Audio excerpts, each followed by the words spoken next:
అందరికీ నమస్తే. నేను మీ భాస్కర్ని. Welcome to today news. మనం ప్రతిరోజు చెప్పుకున్నట్టుగానే వార్తలు చెప్పుకునే ముందు ఒక వీడియో చూద్దాం. ఆ వీడియో చేసే ముందు నేను వీడియోని ప్రతిరోజు ఒక వార్త ప్లే చేసే ముందు ఒక వీడియో వేస్తా. ఆ వీడియో ఏంటి అనేది, ఎందుకంటే మన సమస్యలు ఖచ్చితంగా ప్రజలు చర్చించుకోవాలి. ఆ సమస్యల పట్ల ప్రభుత్వం దగ్గర పరిష్కారం దొరికేదాకా మనము ఆ సమస్యల పట్ల మనము పోరాడుతూనే ఉంటాం. కాబట్టి ఒకసారి అది ఏంటి, ఆ వీడియో ఏంటనే ఒకసారి చూద్దాం. అది చూసే ముందు మీకు కూడా ఒక చిన్న విన్నపం. ఎక్కడ ఏ అవినీతి జరిగినా, ఏ సమస్యలున్నా నాకు వీడియో రూపంలో సెండ్ చేయండి. మనం ఖచ్చితంగా ఇక్కడ ప్లే చేసుకుంటాం. ఖచ్చితంగా వాటి గురించి మనం మాట్లాడుకుంటాం.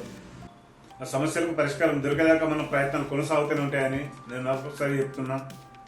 ప్రతి ఒక్కరికి ధన్యవాదాలు తెలుపుకుంటూ ఇంత గొప్ప ఆదరిస్తున్నందుకు. సరే, ఒకసారి ఆ వీడియో ఏంటంటే ఒకసారి చూసుకుందాం. మనము ప్రభుత్వం ఒక కాంట్రాక్టర్కు పని అయిపోయిందంటే దాదాపు దాన్ని కంప్లీట్గా నమ్మకంతో ఇస్తుంది. ఏ ప్రభుత్వం అయినా సరే కాంట్రాక్టర్కు ఏదో ముడుపుల కోసమో లేకపోతే స్వలాభం కోసమో ఏ ప్రభుత్వం పనిచేయదు. కానీ ఇక్కడ ఏంటంటే మనం చెప్పుకునేది సిద్దిపేట జిల్లా బెజ్జంకి మండలం తోటపల్లి గ్రామంలో ఒక ప్రజలకు ఉపయోగపడే హాస్పిటల్, అందరికీ ఉపయోగపడే హాస్పిటల్ ఆల్రెడీ అక్కడ ఉన్నది. ప్రాథమిక ఆరోగ్య కేంద్రం అనేది ఉన్నది. కానీ దాదాపు ఏంటంటే 20-25 ఇయర్స్ 20 సంవత్సరాల నుంచి అది ఉన్నది. కాబట్టి దానికి అడ్వాన్స్ గా, ఎందుకంటే అది అందరికి ఉపయోగపడేది కాబట్టి, ప్రజలందరికీ ఉపయోగపడే హాస్పిటల్ కాబట్టి ప్రతి ఒక్కరు ఆరోగ్యం ఇబ్బందులు పడితే వెళ్ళడానికి అదే ఆ హాస్పిటల్ దిక్కు. కాబట్టి మనకు అందరి కోసము ఆ ఊరిలో 20-25 సంవత్సరాల నుంచి పాత హాస్పిటల్ అడ్వాన్స్ కట్టడానికి కోసము ఒక నూతనంగా ఒకటి శంకుస్థాపన చేసుకున్నారు. ఎప్పుడు ఇదంటే తోటపల్లి గ్రామంలో 2023 సంవత్సరంలో 20 తారీఖు 2వ నెల 2023 సంవత్సరంలో శంకుస్థాపన చేసుకోవడం జరిగింది. అప్పుడు ఏంటంటే అప్పుడు శాసనసభ్యులు రసమే బాలకృష్ణ ఉండే, ఇప్పుడు లేరు. ఇప్పుడు కాంగ్రెస్ ప్రభుత్వం ఉంది. అయితే ఏంటంటే ఇది మనం ఎందుకు చెప్పుకుంటాం ఇప్పుడు ఆ విషయం అంటే మీకు చెప్తా ముందు 2023లో దీని అంచనా విలువ ఏంటంటే 1,56,00,000. 1,50,00,000 ధనాన్ని ఏ విధంగా ఖర్చు పెట్టిండు అని చెప్పుకున్నది 2023. ఇప్పుడు ఎంత 2025 27 తారీఖు. ఇప్పుడు 2 సంవత్సరాలు, కరెక్ట్ 2 సంవత్సరాలు. ఆ 2 సంవత్సరాలు కట్టిన హాస్పిటల్ కట్టింది. ఇప్పుడు చూడండి ఇప్పుడు దాని పరిస్థితి ఏ విధంగా ఉన్నదంటే 1,50,00,000 పెట్టి కట్టిన హాస్పిటల్ 2 సంవత్సరాలలో ఏ విధంగా ఉన్నదంటే ఒకసారి మనం చూసుకుందాం. ముంగట అక్కడ కాంట్రాక్టర్ ఎవరు అంటే బోయినపల్లి రవీంద్రరావు కాంట్రాక్టర్. దాని ముఖ చిత్రం కట్టిన దాని ముఖ చిత్రం ఒకసారి చూద్దాం. అంటే డబ్బులు ఏ విధంగా నీళ్ళు ఎలా ఖర్చు పెడతారు అంటే ఒకసారి ఈ వీడియో చూడండి. వీడియో చూసినాక మాట్లాడుకుందాం.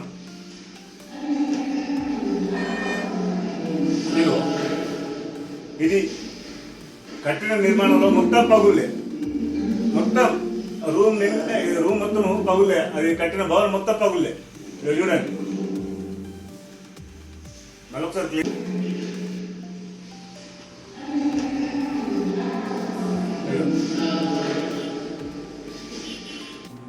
ఇది భవన నిర్మాణంలో పగుళ్ళు చదివండి.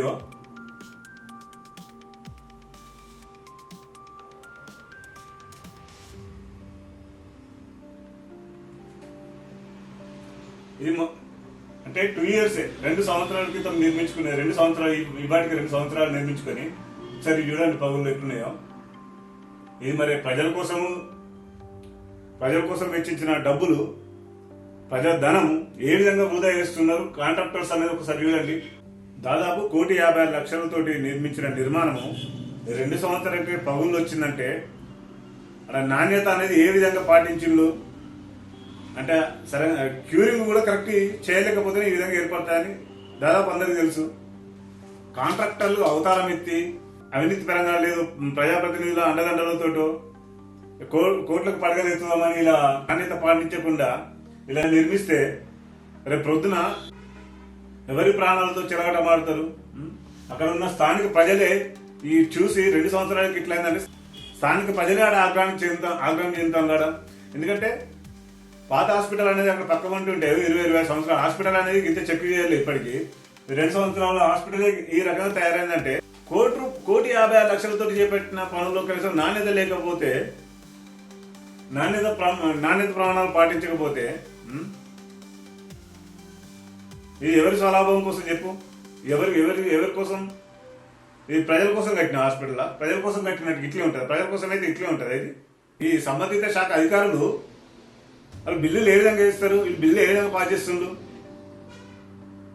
ఒకసారి ఇప్పటికైనా ఒకసారి చూడండి. అది ఒకసారి హాస్పిటల్ చూసి అది ఏంటి, అది ఏ విధంగా ఉంటుంది, రేపు పొద్దున ప్రజలు ఏమనుకుంటారు.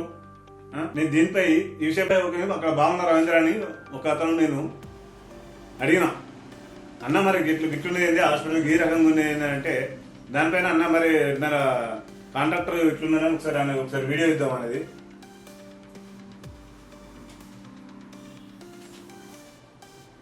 మండలం తోటపల్లి గ్రామంలో ఉన్నాం. ఈ తోటపల్లి గ్రామంలో ఒక గవర్నమెంట్ దవాఖాన ఉన్నది. దాదాపు ఈ గవర్నమెంట్ దవాఖాన శాంక్షన్ చేసి ఒక 2 సంవత్సరాలు గడుస్తున్నది. ఇప్పటికీ ఓపెనింగ్ కాలేదు. అదేవిధంగా ఏంటంటే ఈ యొక్క దవాఖాన కంట్రాక్టర్ బోనిపల్లి రవీంద్రరావు పట్టుకున్నాడు. 1,50,00,000 రూపాయల కంట్రాక్టర్ ఇది. 2 సంవత్సరాలైన పని పూర్తి కాలేదు. అదేవిధంగా ఈ యొక్క హాస్పిటల్ చూసినట్టయితే లోపలికి వెళ్ళి నేను వీడియోలు తీశాను. లోపలికి వెళ్ళి చూస్తే ప్రతి రూమ్ పర్రెలు ఉన్నది, పర్రెలు లేని రూమ్ మాత్రం లేదు ఇప్పటి వరకు. కాబట్టి ఈ యొక్క కాంట్రాక్టర్ బోయినపల్లి రవీందర్ పైన చట్టపరమైన చర్య తీసుకొని ఈ యొక్క ప్రభుత్వ సొమ్మును, ప్రజల సొమ్మును రికవరీ చేయాలని పాత హాస్పిటల్, ఈ పాత హాస్పిటల్ ఇప్పటికీ ఇంకా చెప్పు ఎదుర్కొంటా 30 ఏళ్ళ నుండి, అంతకుముందుకు ఎన్ని సంవత్సరాలు అయిందో కట్టిన తెలియదు కానీ 30 ఏళ్ళ నుండి ఇప్పుడు చెప్పు ఎదుర్కొంటున్నది. కానీ 2 సంవత్సరాలు పూర్తి చేసుకోలేదు ఈ యొక్క కొత్త బిల్డింగ్, ఈ యొక్క కొత్త హాస్పిటల్. కాబట్టి ఏడు చూసిపోయినట్టు ఫ్లోరింగ్ కరెక్ట్ లేదు, పలస్తరు కరెక్ట్ లేదు. ఎందుకంటే అన్ని పనులు పెడుతుంది. ఈ యొక్క 1,50,00,000 రూపాయలతోటి ప్రభుత్వం హరీష్ రావు ఆధ్వర్యంలో శాంక్షన్ చేయడం జరిగింది. హరీష్ రావు నమ్మి ఈ యొక్క మా ఊరికి మేలు చేయాలని దీన్ని శాంక్షన్ చేయడం జరిగింది. కానీ నమ్మిన హరీష్ రావు గారిని ఈ యొక్క బోయినపల్లి రవీంద్రరావు మోసం చేసినట్టుగా కనబడుతుంది. దీనిపైన చట్టపరమైన ఉన్నత అధికారులు, స్థానికంగా ఉన్న ప్రజాప్రతినిధులు దీన్ని చొరవ తీసుకొని ఇమ్మీడియట్లీ ఎంక్వైరీ చేసుకుని దీన్ని సర్వే చేసి బోయినపల్లి రవీందర్పై చట్టపరమైన చర్య తీసుకోవాలి. ఈ వీడియో చూసింది కదా, ఇప్పటికైనా ఆ పనులు ఏ విధంగా ఉన్నాయో ఇప్పటికైనా సంబంధించిన శాఖ అధికారులు వాటిపైన ఒకసారి చర్యలు తీసుకొని ప్రజాప్రతినిధులను ఒకసారి చూడాలని ప్రజలు కోరుతున్నారు. Thank you.